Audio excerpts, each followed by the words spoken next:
In with Kathy Helbig from the Kathy Helbig Group. Good morning. Good morning. How are you? Again, Good morning. Kathy Helbig. Good morning. You've only been doing this 5 years. I've never done that. Never There's a touched volume the button volume right button. there. I'm like, it's blowing my eardrums out. Now I can hear nothing. All right, there you go. All right, Okay. so there's a story this morning about home prices and falling a little bit. What are Yeah. we hearing about home prices here in St. Louis? Well, it's a little.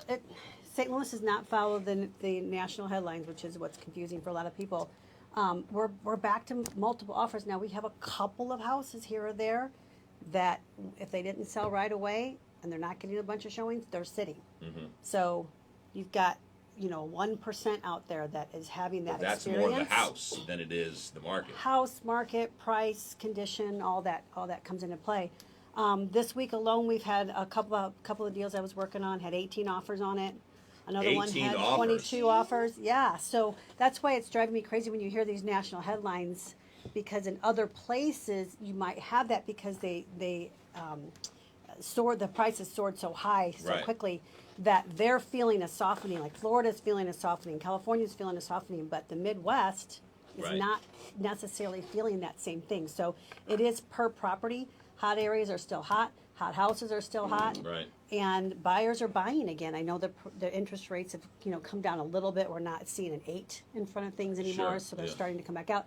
We still have our sellers that don't want to move because they're in 2.8% interest rates right now. So Yeah. that's not going to go away anytime soon. So we're still expecting, from everything I hear and from what I'm personally seeing, is that inventory is still so low that this cannot change overnight and all Right. of a sudden start seeing prices fall. Now, can we see prices not escalate as much as we did? Maybe, but right now there's still buyers. There's So- enough buyers out there that we're getting 18 offers on a property. Right, and so 17 people have to go find another house. Correct. So that's where, again, I've been preaching this for years about backup contracts and people just don't want to listen to me. But I've been seeing backup contracts feeling. really become a great strategy and come into play.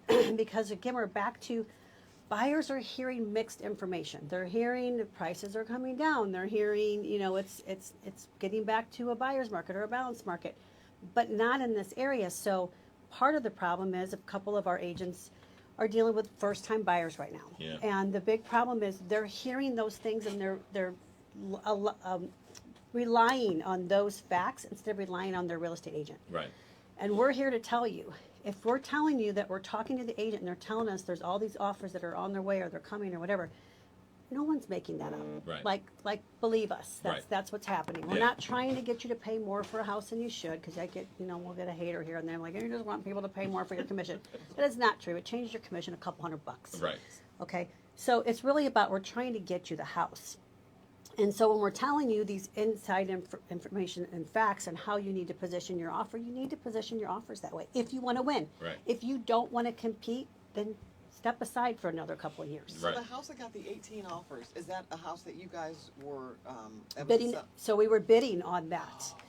But we also had a house that was, I want to say, I think it was $850,000. We had probably 8 or 10 offers on that, to the extent of close to $100,000 over list price. Holy mackerel. Wow. And there are backup contracts on that. And one of the backup contracts is even higher than, Mm-hmm. the original offer. So that's why it's important to use backup offers as a strategy. So as buyers, just a quick reminder, because if you're not doing it, you're not really paying attention to this.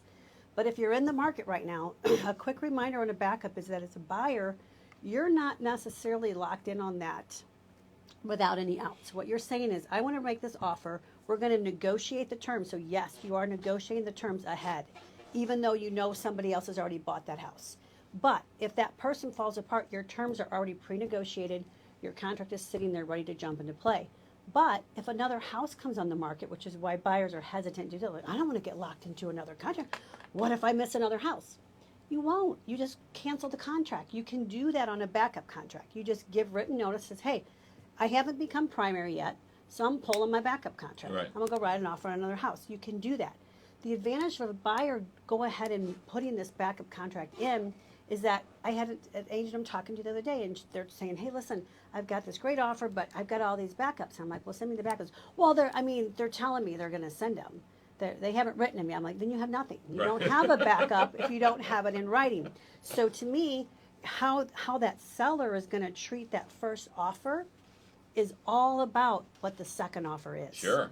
Sure. So if your second offer is higher, better, less contingencies, you're doing everything you need to do, then think about it. That's sitting there looking at them in the face. When it's in writing, it's a done deal, right? Unless you backed out before the guy comes.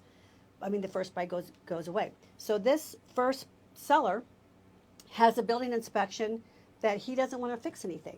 Buyer asks for 4 or 5 things. I've got this backup over here that's $10,000 higher. Right. Why would I fix one thing for that seller? Right.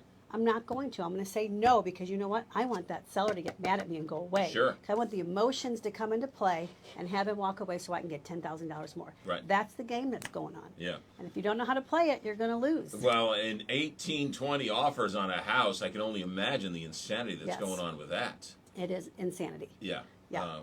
And that's another important thing. If you haven't been in this market, take the time to come and sit down with your agent. Sit down, talk about what's happening, talk about strategies, and make sure you understand the contract so that when the time comes, you're not wasting time doing that stuff. Right. Or you don't miss out on the house that you really wanted because you just didn't understand how you had to play. Well, I would say this: if you don't trust what your agent's telling you, find another Find agent. a new agent. 100%. I agree. I don't trust you. Okay, well then clearly I'm not your agent. But for it you. happens. Right, It yeah. happens a lot. No. Because these headlines and things like that, or because I bought a house 20 years ago. You know, sellers right now are having the argument that ones that aren't selling right away of, well, why should I lower my price if no one's looking at no, hardly anybody's looked at the house. No one's given me an offer. I haven't had that argument in 20 years. Right. And the answer is because no one's looking at the house and you don't have any offers. Right, Like the that, market's talking the to you. market is talking to you because everybody shops the online thing first. And if you don't make their hit list, they're not coming to the house. So they're not making the hit list for a reason. It's In- price, condition, or In, location. in terms of buying frenzy, Mm-hmm. now worse than last summer, 2 summers ago. Where are we in this? It's getting back to what we were seeing early last summer, Right. early last spring. Last summer is when it started to cool down a little bit. Gotcha. Before the rates went up. Yeah. So yeah, Yeah. we're right back there with a couple of exceptions. Every night when I say my prayers, there's a little Kathy Helbig prayer in there somewhere. Holy too. mackerel. 314-276-SOLD, 314-276-SOLD, or KathyHelbigGroup.com. Good stuff. Thank you. Yeah.